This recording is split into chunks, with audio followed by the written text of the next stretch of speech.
Well, good afternoon. I'm Scott Higgins, an Army veteran and the co-founder and chairman of WeSalute. And as you know, we were previously known as Veterans Advantage, but we've rebranded to WeSalute.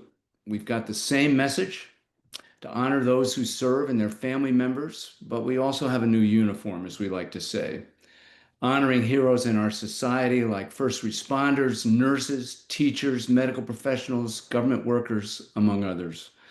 So, on behalf of all of us at We Salute, I want to welcome you to our fifth streaming Heroes Meet Heroes, where our U.S. veteran heroes meet our Olympic heroes.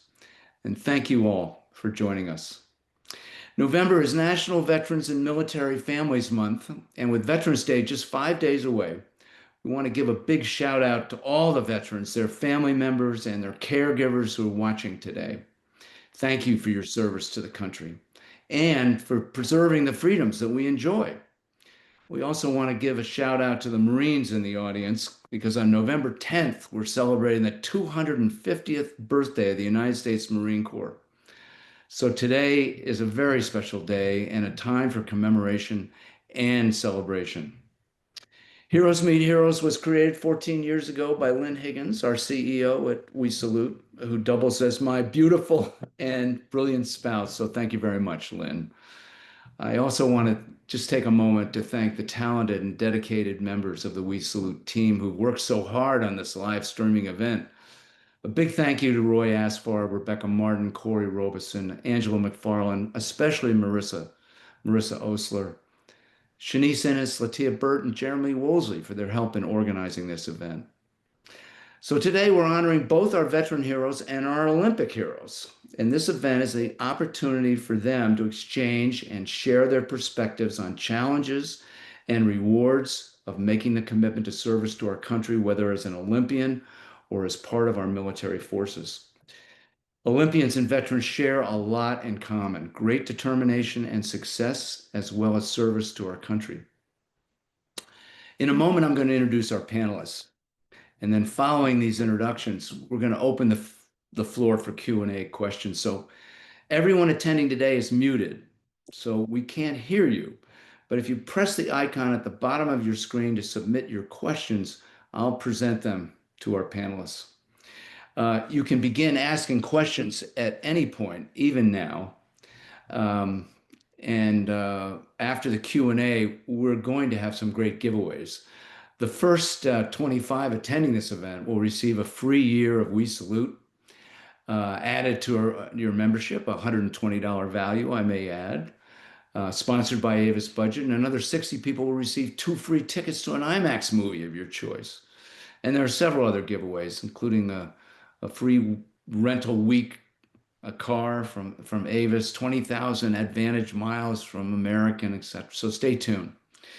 Now, on to our panelists. I'm going to tell you something about each of them and their incredible accomplishments. And then I'll ask each one to tell us something more about their stories, what they're doing now, what's important to them that they can share with you. So, on to the panelists. First up is our Medal of Honor recipient, Alan James Lynch. This is an extraordinary story. A man whose trajectory ascended from a bullied youth to a decorated warrior. Alan James Lynch demonstrated conspicuous gallantry while serving in Vietnam with the 1st Cavalry Division, an act of selfless heroism on December 15, 1967, that earned him the Medal of Honor for repeatedly braving heavy fire to save wounded comrades and then single-handedly defending his isolated position. This profound act became the catalyst for a lifetime of dedicated service. As he subsequently committed his career to assisting fellow veterans through both federal and Illinois state government veterans departments, while also fulfilling duty in the U.S. Army Reserve and the Illinois National Guard. Throughout his life, anchored by his wife, Susan, and a deep, abiding faith, this exemplary figure has also devoted himself to spiritual giving, leading men's Bible study groups and documenting his journey in his book entitled Zero to Hero. Alan, thank you very much for joining us today. You have an exceptional background of achievement in giving back in military and civilian life. What would you like to share with us about your journey? Just don't quit, don't give up, keep pushing forward. I learned this last year when my back went south and had to deal with some severe back pain. And I love to walk, so I walked anyway and paid for it. But you just don't give up, just keep pushing. Those are good words of wisdom. On to David Caruth, a former Pennsylvania Army National Guardsman. Dr. Caruth is a champion for service and veteran advocacy. Following a medical discharge, he joined Verizon, where he directed national marketing campaigns and cultivated partnerships, including with the Wounded Warrior Project to support veterans and first responders. His unwavering dedication earned him the prestigious Credo Award, which is Verizon's highest accolade, a testament to his profound impact in honoring and supporting the military community. Dr. Caruth currently serves on the WeSalute Board of Advisors and as the Vice Chairman of VALOR, which is Verizon's employee veterans group. David, thanks so much for joining us today. We'd love to hear more about your story. Yeah, absolutely. And I appreciate you guys having me here as well. So, after getting discharged from the Army National Guard for Pennsylvania, I embarked on a journey at a young age for Verizon. I'll celebrate my 20th year here in February. And I think that's telling to be with an employer for 20 years. And I'll tell you, it's because they treat our veterans right. Our company is founded by former military leaders. We have a lot of leaders throughout the years who continued the work that those founding men and women have done at my company, and they treat our 10,000 veteran employees quite well. And I'll just close with one item, Scott. Here is the service after service is really big to me. So the veteran advocacy work. So I get to, with my role at Verizon over the years, I got to work a lot with the nonprofits, the USO and the Wounded Warrior Project specifically. And the Wounded Warrior Project holds a special place in my heart as they really fill the gap between what the VA can provide with their services and also private healthcare. And they focus beyond physical injuries, but they're focusing more on the mental ones here. So, and this is a real sad statistic. Over 20 veterans a day do commit suicide. So I think that's a big problem in the veteran community and something that should be focused on more. So I'm glad I get to give back and serve after serving here in that area. Thank you, David. We want to talk more about that, the issues that you've raised, and thank you for your service in Verizon as well as the other service to your nonprofits. Dr. and Brigadier General Loree Sutton is a retired U.S. Army Brigadier General. She is a pioneering psychiatrist and as I said, a retired military officer, a lifelong public servant and veteran advocate, long defined by her courageous commitment to the greater good. Now, this is a great story, but at 14, she defied a school ban to wear a POW MIA bracelet as a profound statement of support, which foreshadowed her life's mission. General Sutton served for 20 years in the U.S. Army and was one of only 15 female generals, and I think the only psychiatrist, if I'm correct. But in any event, during her distinguished military career, she was awarded the Bronze Star, among many other decorations. And following her retirement, she continued her public service by being appointed the first and founding commissioner of the New York City Mayor's Office of Veterans Affairs, which is the largest in the country. Upon her retirement from that role, she ran for mayor of the city of New York. And today she's focusing on accelerating adoption of breakthrough PTSD treatments, including psychedelics. Very important issue. Loree, you have an exceptional record of accomplishment. What's next on your life's journey here? Well, Scott, thank you so much. And thanks to you and Lynn and the entire team WeSalute for all that you're doing and for sponsoring this program today. I'm so grateful to you all. I'm so honored to serve shoulder to virtual shoulder with our panel of distinguished heroes and experts today. And finally, I'm just so heartened that so many folks have joined on to this webinar. This is a time to share and learn together. We can share hero hacks. I'm looking forward to learning from all of you. But, After a lifetime of public service, as you said, Scott, both in and out of uniform, my current mission is twofold. One, to add my voice and perspective to support civic resilience during this time of national unrest. Number two, and more germane to today's webinar, that is to accelerate the adoption of breakthrough treatments, including psychedelics, calling for a strategic national reset. Given the institutional failure to catalyze innovation and improve PTSD treatment outcomes since 9/11, this campaign must be fueled by equal parts courage and outrage. Resilience and trauma-informed systems, new frameworks, integrative health and peak performance practices, emerging breakthrough treatments, and innovative technologies must replace the obsolete treatment as usual protocols to reduce suffering, prevent suicide, improve outcomes, and to honor the complex injuries of war. Leading change to address the moral urgency of this transformation requires leadership preparation, institutional renewal, arts and cultural engagement, and national commitment. Failure is simply not an option. Working together, I am confident that we can take this hill. Scott, y'all, I'll meet you on the high ground. Back to you. We do want to talk about, I know how disappointed you were in the FDA's decision to turn down the psychedelic drugs. And I know that Marty Steele, General Steele, feels the same way. He's going to be in our evening session. So more on that later.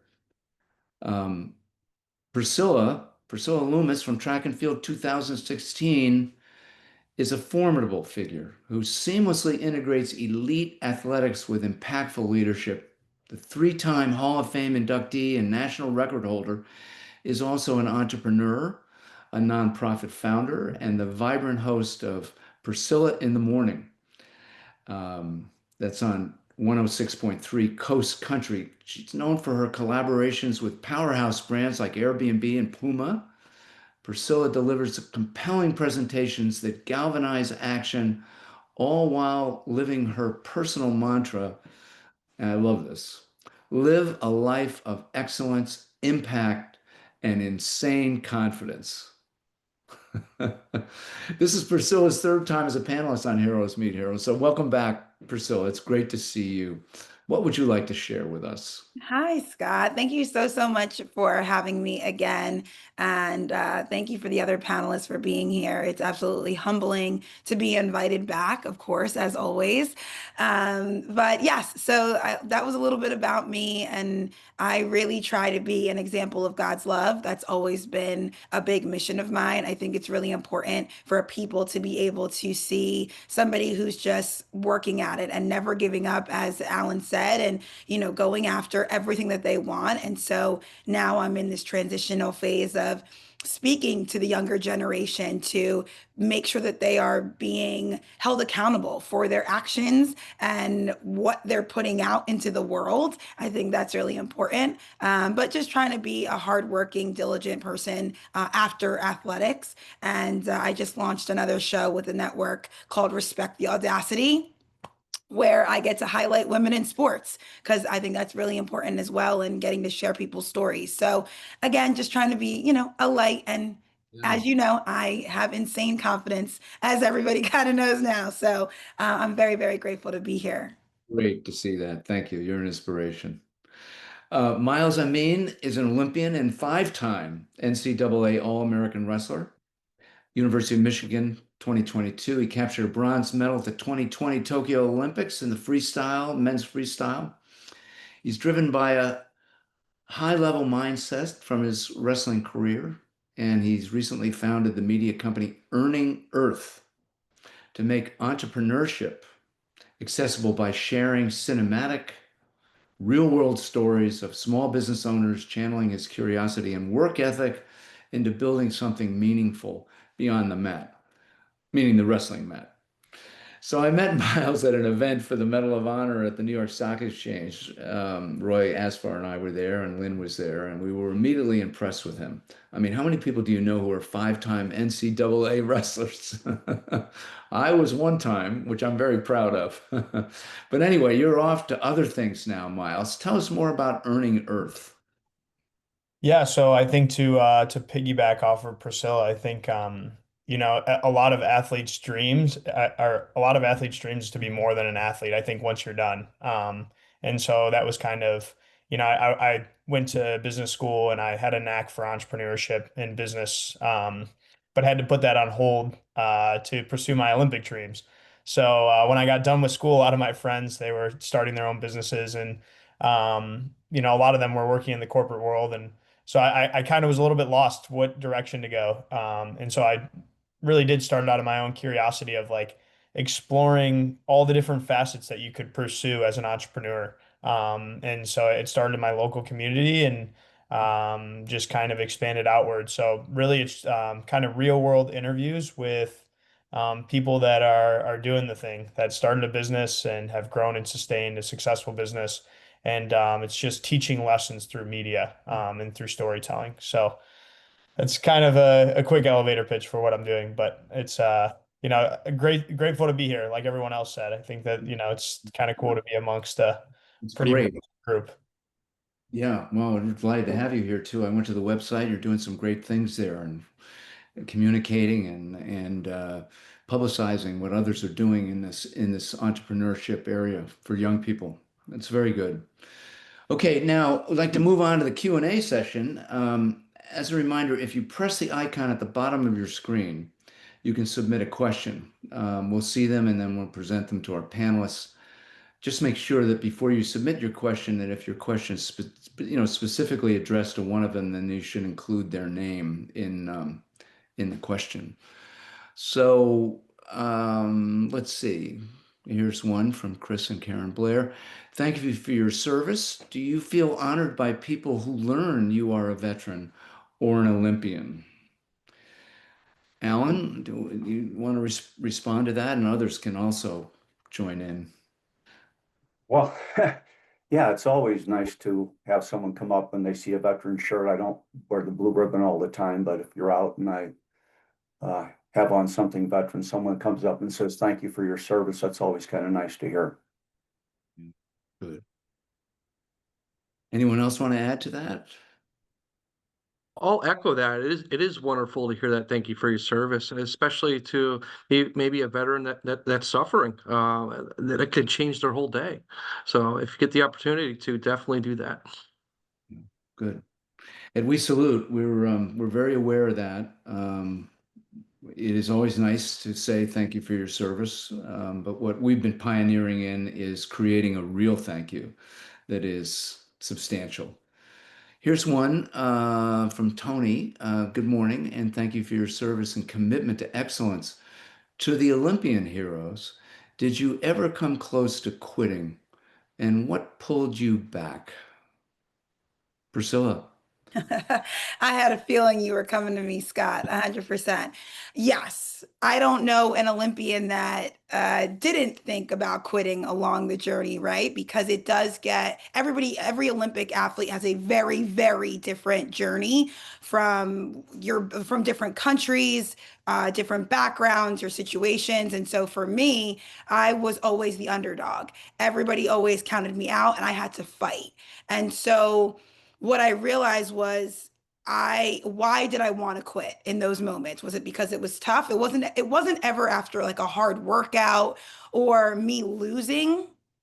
It was the outside pressure. And what I realized was that outside pressure was actually just outside distractions. And so I needed to really reframe my mindset to be like, why am I doing this? And what am I getting out of this? And so that is why, my motto is what it is. It's because when you are chasing something so big, that 1% of the 1%, why are you doing this? And for me, I wanted to thank my mom for all of her sacrifices, but I also wanted to make sure that I put my the people in my country on my back to put some respect on their names, right? And so I realized that I learned discipline, self-respect, focus, dedication. And so those were the things that kind of pulled me back to say, you need to refocus. All these outside opinions, that has nothing to do with you. You really just got to make sure that you are centered, you are aligned. And if you quit now, you quit. There's nothing else. But if you keep going and you keep fighting for your name and you keep fighting for all the hard work that you've put in, you're getting closer.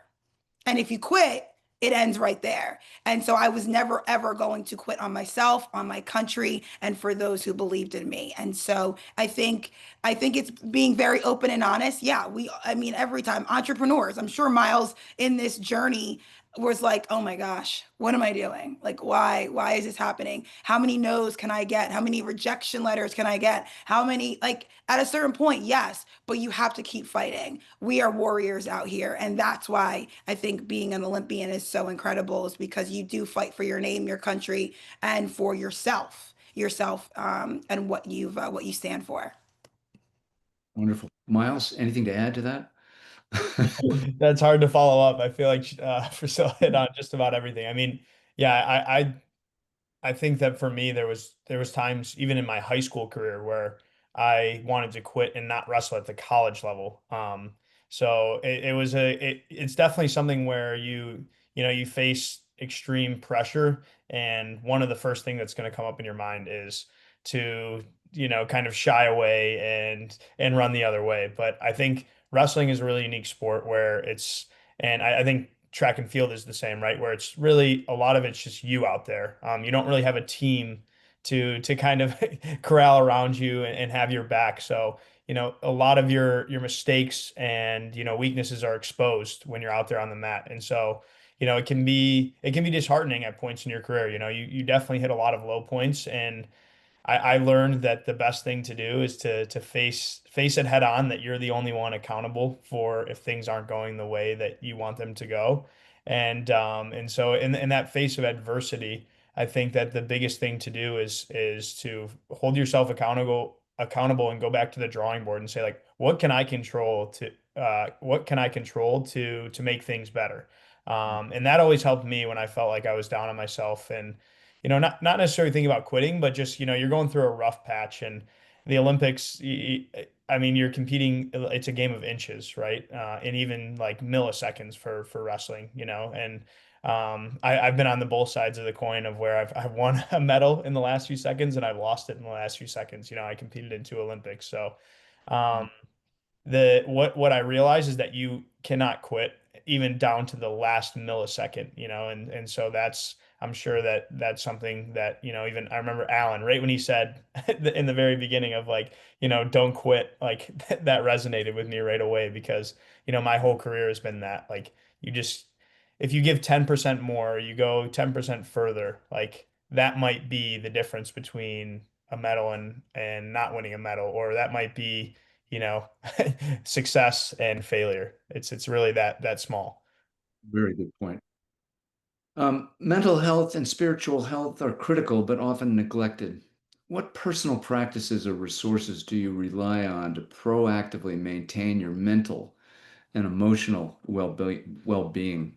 Loree, would you like to start that one? Sure. I think it's so important to recognize that um, there is no health without physical health, without mental health, and without spiritual health. And I think that practices, whether it's mindfulness, gratitude, prayer, if you belong to a certain church, to engage in collective worship, to spend time in the outdoors in nature. I think there are a lot of ways, and there's no pat cookie cutter solution, but those needs are so critically important. Just part of everyday self-care, self-maintenance, to remind ourselves of why we're here in the world, how much we have to be thankful for, how much grace and grit and gratitude have led us to where we are and will continue to pave that path. Those are just a few things that come to mind, Scott. Okay, that's very good. Anyone like to add it to that? I So- I think the mind, body, spirit is critically important. When I was going through some therapy back when I finally decided to deal with post-traumatic stress, one of the things my shrink told me was get out and run. And I was a drill sergeant, so I was used to running. And but I found running on the trails, and now when my back went south, just getting out into the woods and walking, in the quiet of the woods is very helpful. It's always mind, body, and spirit. Very, very important things. David, you were going to.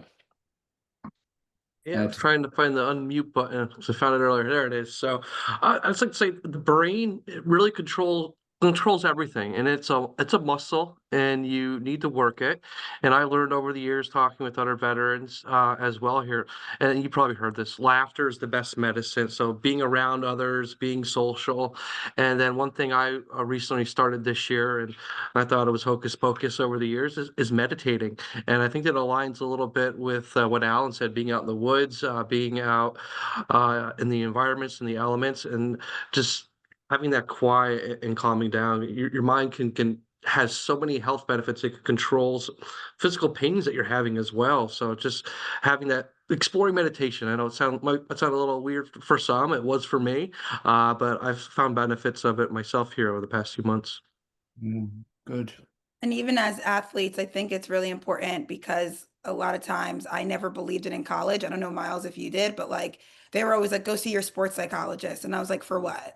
For them to be like, ooh, practice this. This is going to be so like, good job, woohoo. But like, honestly, one of the biggest things that I think changed my entire career, and it's why I had one of the greatest years of my life, which is that Olympic year, was I had to tell myself what I wanted to actually come true. So I didn't realize how powerful, like, Dr. David said, like your mind is everything. And I actually have it saved. It's my background. It says neuroscientists discovered something about your brain, and it doesn't care if your thoughts are true. It just believes whatever you repeat. And so I would literally just repeat to myself, I am one of the greatest athletes of my country. I am one of the greatest athletes. Like I am unstoppable. I can do any, like when you continuously tell yourself that and whatever it needs to be, you're at least letting the universe, the world know that you are open to opportunity and growth and healing and love. So it's not necessarily that all of a sudden you're going to be like, I'm a millionaire, I'm a millionaire. And then all of a sudden it's just like, there it is. It shows up at your door. No, it's at least when you start saying things positive about yourself and your situation, incredible things can change because your energy changes. And I think that that is really, really powerful. In the sense of both elements. So that's what really helped me because mental everything was between my ears. Everything. 70% of being an athlete is what goes on between your ears. Wow. Very well put. This is for General Sutton. As a female veteran with PTSD from service, but not from war, I feel like my service and injuries aren't taken seriously. I've stopped talking about my service. It has not helped my career. My service injuries actually made me unable to work. What can we do to be held in the same respect as male service members? It was mentally devastating to get out of the military and realize no one cared. Well, I'll tell you, Scott, I think we've made some progress in this area, but as this veteran is sharing with us, we've not made nearly enough. And I think that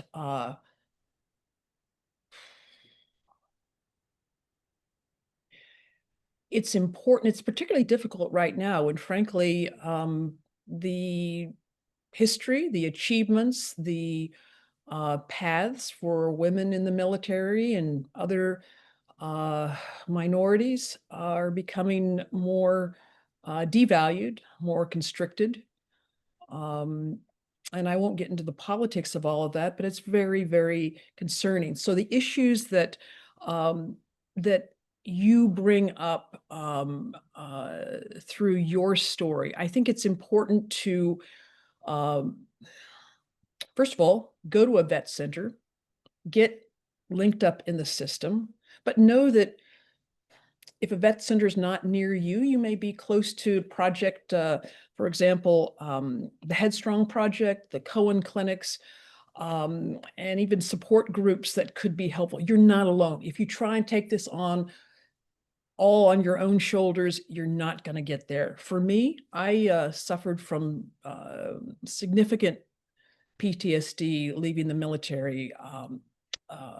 Frankly, it took me a couple of years, even as a psychiatrist, to understand what had happened. It wasn't until I found a book called On Mobbing that I recognized that that's what had happened. And it's a very, I would recommend that you check out, I don't know what your direct experience is, but I'd be happy to follow up with you and to share just some of the hacks that I've learned along the way. But then to also just know, as a woman, sometimes what I do now, this is part of the progress that we've made. You go through the VA and they've got, women's health programs. They've got posters, they've got pictures of women in uniform. That's hugely helpful. If you are anywhere near the capital area, go to the Women's Memorial. It's important to celebrate. It's important to stand tall, and it's important to reach out and connect with others. So thank you for sharing your experience, and just know you are not alone. Thank you, Loree. What do we say when people say thank you for your service? I'm a disabled combat vet from Iraq, the Iraqi war, with Purple Hearts. I never know what to say. I usually reply, thank you for your concern. Thank you for your support. Sometimes, and you can tell, I think, by the voice tone, that the thank you for your service is kind of like, oh, you're a veteran. Okay, thank you for your service. I've said the words. But to me, it's just thank you for your support. That's it. Okay. David? I'd echo that. I typically say I appreciate it. I appreciate you taking the time. Yeah. Okay, good.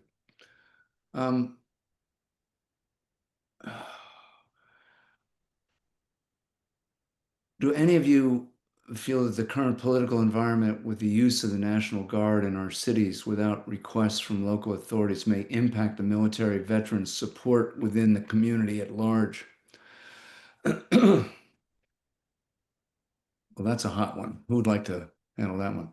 It is a hot one, but I guess since I'm former Pennsylvania Army National Guard, I better step up and try to answer that one. So at the end of the day, we're going to listen to our commanding officers. We sign an oath, and we have to listen to our superiors, whether our ideological or political beliefs are vastly different. We were given a mission, and we adhere to that. And of course, in the back of our minds, we're going to have, now that I'm not in service anymore, I have very strong opinions.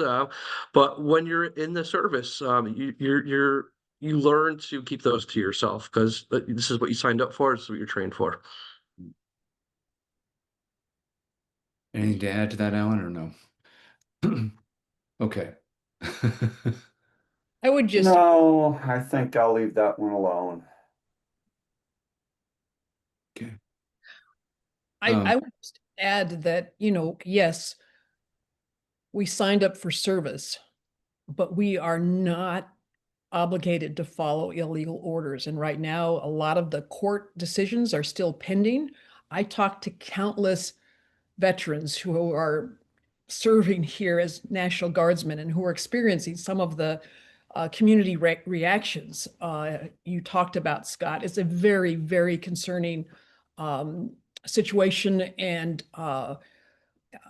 part of the problem, frankly, is with many of the military inspector generals and senior legal counselors who have been sort of sidelined here. It's hard to get a legal decision, but it is, for all of my service, all of our service who have served here, In uniform, we always lived by the posse comitatus, that we were not involved in direct law enforcement. And I think that we are in a very difficult position. And already you're seeing senior general flag officers who are resigning from their positions because they realize, for example, in the case of the fishing boat attacks and I don't know how many now who have been killed, but the real questions about the legality of that kind of action. So it's serious to take for us who have served in uniform to be a voice for those who really have no voice but are out there on the front lines doing some very uncomfortable things. Okay, let's move on. For our Olympians, first off, congratulations on all your hard work paying off. Can you provide any words of wisdom in what you learned during your journey that has helped you in your life after you've succeeded in your Olympic dreams? Um, I think the biggest thing, like next to not quitting, and just to keep going, just the discipline of the little things and kind of falling in love with doing the little things right. I think in sports, once you get to a certain level, especially the Olympic level, it's really the one small tweak can change everything in your game. And so like the importance of just like your daily habits and making sure that you're forming the right habits. I think that that's something that I've been able to carry with me from my wrestling career to life after is to not lose those little habits, like making your bed every morning, right? Like, making sure that when you're eating breakfast, like when you're thinking about making breakfast, you're putting the right things into your body to start the day. Just those little things, they add up, and that was something that was iterated to me by my coaches, by my dad. He was a big part in my wrestling journey, and so I think that that's something you learn in sports is like doing the little things right is kind of like the book. And I saw somebody ask a book recommendation, and I think that this is a phenomenal book for anybody is the Atomic Habits, which is like being able to, right, like small tweaks in your habits result in massive long-term gains, right? Or compounding either in the right or wrong direction. Can't just be gains. It can also be detrimental. So yeah, I think that that's something that in sports, it's really kind of like accelerated is those little habits can have a really big impact on your life. So just every time you think about whether you should do something or not do it, like just know that those little decisions are adding up. That's a good point. Miles, it's so true. It's amazing. And I'm actually making my 14-year-old read Atomic Habits right now. I was about to go get it from his room, but I was like, you got it. I think from a different perspective of just being a Black woman, I was preparing for retirement. I knew when I wanted to be done. And unfortunately, it was taken away from me a little bit prematurely. But after retiring, I didn't really know what I wanted to do. Oh, my husband got it for me. Yes, this is what it looks like, guys. It's amazing. It's a very, very great book. I definitely loved it. It was, and I reread it every so often. But once I retired, I didn't know kind of where I wanted to be. I knew I wanted to be in media, but having all of my Olympic journey failures. I always say I failed forward. Every no that I got, every time that I told that I was too fat to high jump, every time that they said I was too dark skinned to be in media, like all these little no's, like you're not good enough, you don't have the big enough name. It was all these things that I just kind of was like, all right, that's another failure forward. I'm one failure closer to where I need to be and figuring it out. And so I took the embarrassment part out of it. I took my ego out of it. And I just said, how can I just be happy and be at peace? And that is something that it took a long time because you always think you need to make money, you need to be doing all these things. But by making my bed every morning, Miles, like 100%, by making sure that I was eating right, by going for walks, by being open with my husband, it does help. These little things add up. But being a Black female, I realize, and this is another statistic because I'm all about data, is 76% of high performing women receive negative feedback automatically. So if you are trying to get to something, a higher level, it doesn't matter. Anytime that you have a different mindset of, I want a bigger title, I want more out of life, you are automatically going to get and receive negative feedback. So being able to understand that, like I said before, you have to fight. You have to continuously fight for yourself. And that is something that I definitely realized from the athletic world to this world in this general area, because I'm going to come in exactly as I am and as authentic as I possibly can be. And if somebody doesn't respect that, then that person is navigating me closer to where I need to be. That no is getting me to where I need to be because I wasn't in the right room before. I wasn't talking to the right person. So that is something also to understand is, even though it may seem like you're like, oh, I really want this job, I really want this, a no is actually directing you probably where you need to be rather than where you want to be. Interesting. Well put. Mr. Lynch, much of your platform centers on the Medal of Honor and the values it represents. How would you describe your personal mission in continuing a life of service beyond the uniform? That was the one thing that got me out of some severe problems was uh, discovering it wasn't about me.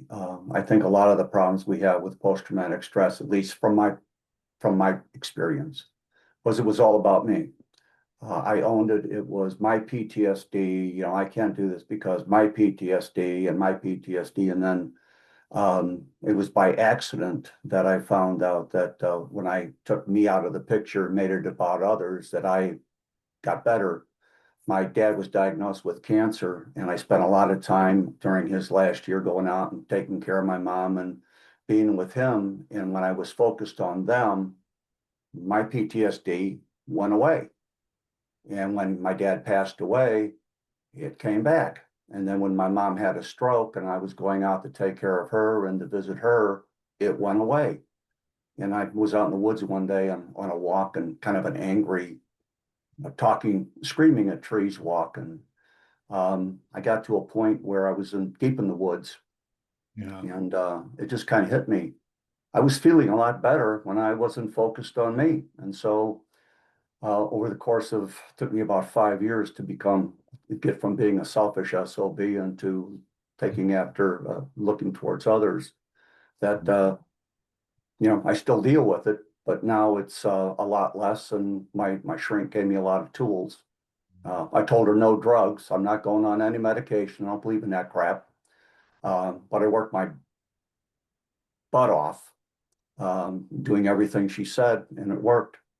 So now I know how to deal with it. But it's not about you. It's the first thing we did in our prison ministry was a purpose-driven life. It's not about you. And first sentence in the first chapter of the book. And that's kind of what I live by. That and the rotary 4-way test. Yeah. Well, I very live well. by those, and life goes better. And I think, that you've touched on, getting psychiatric or psychological care is so important when you are going through troubled times, and it is not something that should be a stigma. I'm glad you've spoken about that Took me candidly. 20 years of being a jackass, if you'll excuse the French, to get therapy. And took me a few years after that to stop being a jackass. Still am sometimes, mostly. General Sutton, what advice do you have for young females entering today's military, specifically those that are studying at our service academies to be future officers? Listen, we need great leaders in our armed services, great women, great men. Do it. If I'm talking to a high school age person who's sorting out their options, it's not for everyone, but I'll tell you what, whether you serve for 4 or 5 years after your education, whether it be in ROTC or one of the service academies, or whether you've come through the enlisted ranks, it was the best decision I ever made. But whether you stay in for 30 years like I did, or you stay in for your payback time, you get experiences that you would never get in any other way. And you can share those with others. You can be an ambassador for national service, recognizing that serving in military uniform is not the only way to serve. And as I listen to our athletes here talk about their service, I mean, it just makes my heart swell with pride. And I think that's something that, you know, there's a lot of talk about all that's going wrong, but there's also so much that's going right. And I'm confident that as Priscilla was saying, and others, Miles, teaching the next generation, that's the most important thing we can do right now. And Alan, I'd love to talk to you when, Scott, you talked about how, Alan, you were bullied and going from zero to hero. We need to help our next generation understand that you can never appease a bully. You have to stand up for yourself. You have to fight. And you have to be grounded in values and have a purpose in life, and to know why you're here, and to be grateful for the opportunity to serve. It's not easy. There are times when you just think, what in the world am I doing here? Those are especially the times when whatever it is that brings you strength, brings you joy, a resource that you can count on, whether it be a person, something that you believe, something that you're doing in your community, it is so vitally important. And again, to remind ourselves, we are not alone. Vitally important. Very good point. Very important. We have a lot of questions here, and we're going to try to address them outside the panel as well, because we can't have the panel answer or address each one of these. So we'll do our best to address those that we do not respond to.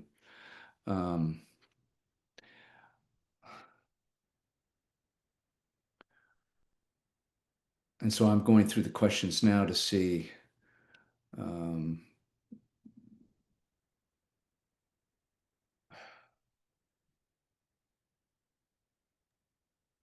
Thank you for a great panel. As cost cutting has become a focus for the government, how do you see availability of service for veterans changing?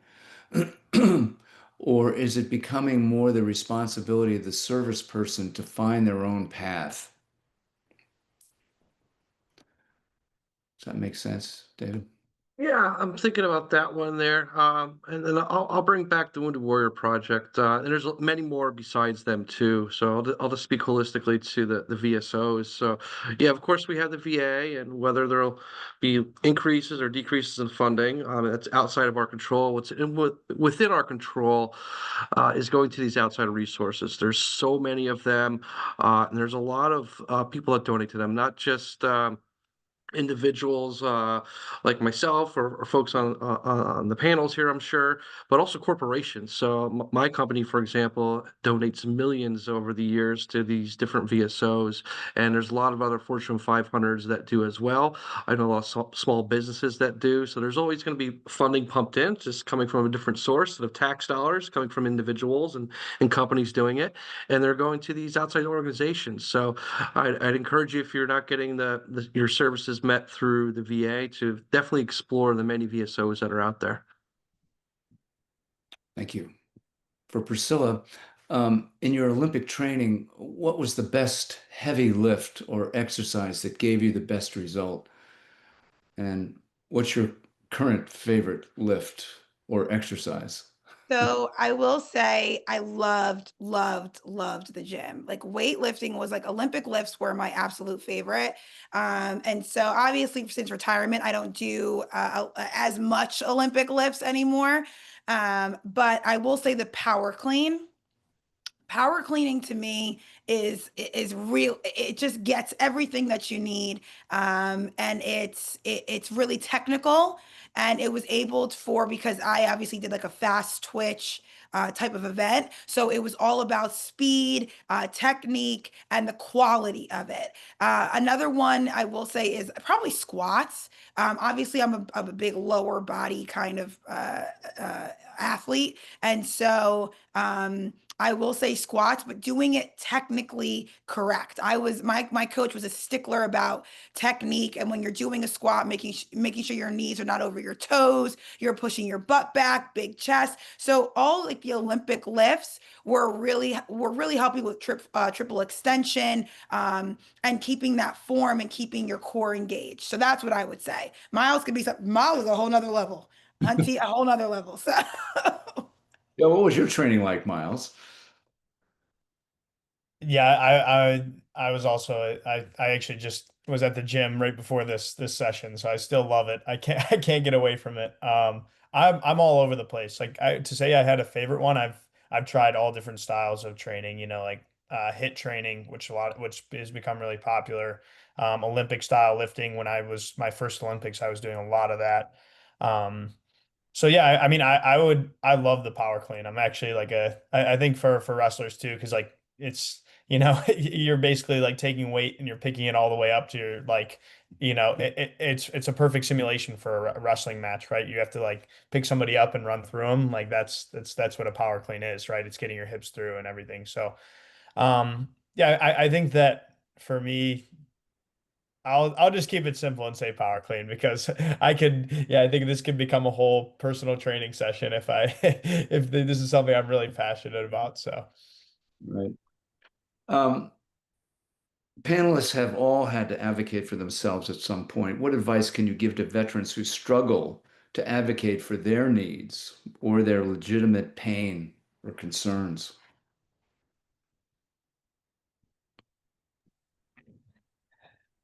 Scott, I would say that this is a moment of opportunity for advocacy. I think David mentioned a number of the VSOs. General Steele certainly has been instrumental in the psychedelics arena. I think this is a time to stand up and be counted. And if I'm confident over this next year that we really have an opportunity. We have enough problem solvers and decision makers in Congress who I think are recognizing that the old ways of, for example, treating PTSD, which is my direct focus at this point, that they're not working. They haven't been working for quite some time. And so, get involved with, Team Red, White, and Blue, or get involved with, any number of the VSOs that are doing some really important work. And if you're interested in running for office, that is such an important way to continue serving. Um, it's a time when, for example, within this next year, as we're approaching the midterms, it's a time for congressional hearings. It's a time for the PTSD gatekeepers to explain why they have not moved forward and innovated and allowed emerging breakthrough treatments into the mix. It's a time, as I think about the Olympic training that you, Priscilla, and you, Miles, have just talked about. What a great mix for us as veterans and for you as veterans of Olympic sports. You've got some of the best training and conditioning techniques and approaches in the world. Well, in the PTSD world, we need to learn from you all. We need to also understand, and this is the national reset, the strategic reset that I was talking about earlier, is that PTSD does not travel alone. You have to address the pain, spiritual pain, moral pain, physical pain. Yes, you also have to address the post-traumatic symptoms, the nightmares, the flashbacks. Critically important, you have to address sleep. Sleep disturbance is the most common problem affecting folks. But if you get all of that right, you're just at ground zero. You got to keep moving to the right on that reset continuum. And you got to go from the trauma triad to the performance pyramid, where you're restoring your sleep, where you're focused on energy. What are you exposing your body to, your mind to, your spirit to, and focus on fitness, not just physical, but moral and financial and all kinds of ways that then can lead you to what I think is one of the VA's greatest innovations of the last decade, and that is the whole health cultural transformation, which has been advised, the national associations or national academies of health and engineering have said this approach needs to be spread across the entire country. So I think maybe by merging our wisdom and our experiences, we can put together a framework that truly embraces mind, body, and spirit and applauds the role of continued service in our lives, given what we've done and what we want to continue doing for our communities. Very well put. Noah? Anyone like to add to that? Or I know we're coming to our close of the Q&A here. There's been a request to get the title and author of the book that both of you had. Atomic Habits. So Atomic Habits is by James Clear. Right. Okay, sorry. So this is going to turn into a book club now. We're just going to all just going to get it. Yes, his name is James Clear.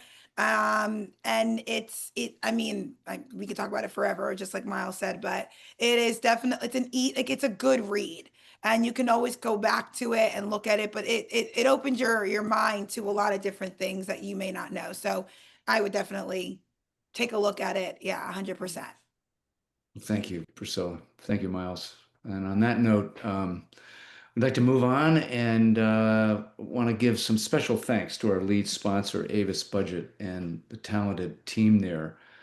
And I want to say that for many years, Avis Budget has advocated for veterans and has partnered with WeSalute to offer exclusive savings to our members. A big shout out to Stephen Wright, who recently retired from Avis. Stephen, wonderful guy. He's been a big supporter of WeSalute, and we wish him well in his new capacity. Taking over from him is Courtney Schumacher, and we thank her for her continued support. I want to thank IMAX and their CEO, Rich Gelford, who is donating hundreds of tickets to an IMAX movie. Panelists will receive those as well, I may add. So 2 each for many of those who are attending today. And so on behalf of Avis Budget, also 25 of you attending our event today will receive a free 1-year subscription or membership to Vet Rewards, or 1 year added to your current membership. That's worth $120. Also want to add that our WeSalute Plus members will be getting a real thank you for Veterans Day from our partner, Wendy's. I did this last year on Veterans Day. I was out in Wyoming, and I had a great meal. It's a Veterans Day breakfast combo. So if you have a Wendy's nearby, be sure to go there if you're a veteran. So before we announce our winners of the things that we're giving away here, we wanted to let you know some important initiatives that WeSalute. We launched WeSalute gear, like the shirts that some of the panelists are wearing, which are great. We also have some wonderful hats there with your branch of service on them, and other clothing at very affordable prices. So you can go to Wear We Salute on WeSalute.com to check it out. That's my advertisement. We're also running a WeSalute Plus membership sale in celebration of Veterans Day, with 75% off your next 36 months of premium membership. It's a great opportunity to lock in your premium WeSalute Plus membership for 3 years at an incredibly low rate. And so you'll be getting an email with that offer. Now, to the winners of our giveaways. Rebecca and the team here have employed a random selection system to choose the winners, and we'd like to announce them now. The winner of the 1-week rental from Avis is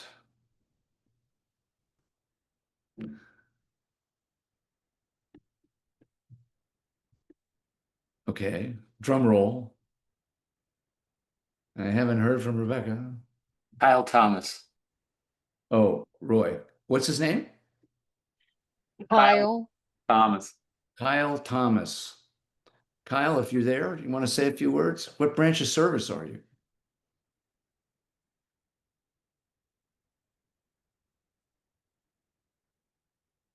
Well, can we unmute him, Roy, or no? He's unmuted. You can go. There he is. Oh, sorry. Yeah. Retirement, Air Force. Air Force. Great. Well, thank you for your service. And you'll be getting a free week of an Avis rental. So travel. Oh, nice.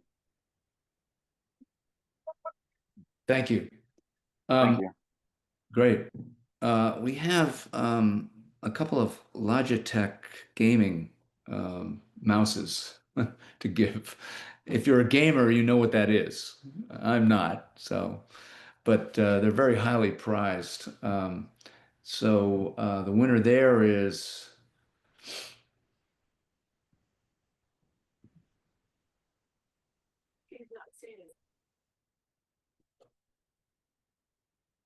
I'll jump in again. Ben McCracken and Charlene Coleman. okay. What branch of service are you, Charlene? Are you a gamer? Feel free to speak. You're unmuted. Hello, everybody. Hi. Army. Thank you. I'm not a gamer, but I do have a son that is a gamer, so he will love that. Thank you. Great. Congratulations. Now, one of our long-term and great partners is American Airlines, and they have given us $20,000 of Advantage miles. So we want to select a winner there. And I think that is our last one. We have John McDougall. John McDougall, You're on the air. you're on the air. Hi, everybody. I really appreciate this web television tele broadcast this afternoon, and I've learned so much, especially about PTSD from the general. And I appreciate everything that all of the panelists have spoken this afternoon. And I attend each and every year. I'm an Army veteran, Fort Benning, Georgia. Great. Well, I was not airborne, but I saw a lot of airborne guys there, but I wasn't airborne. Or that's okay. Very much for your service. So I want to thank each of the panelists for finding that time to be with us today. This has been very productive. I have not read all of these questions, and many of them are comments about how on target and how appreciative people in the audience are of what you're saying and your responses to them. You're contributing to changing lives here, and it's so important. And I want to thank you again, because we deeply appreciate your participation. And thanks to all of you out there for your service and for your support of WeSalute. Happy Veterans Day, and stay safe, and see you soon. Thank you.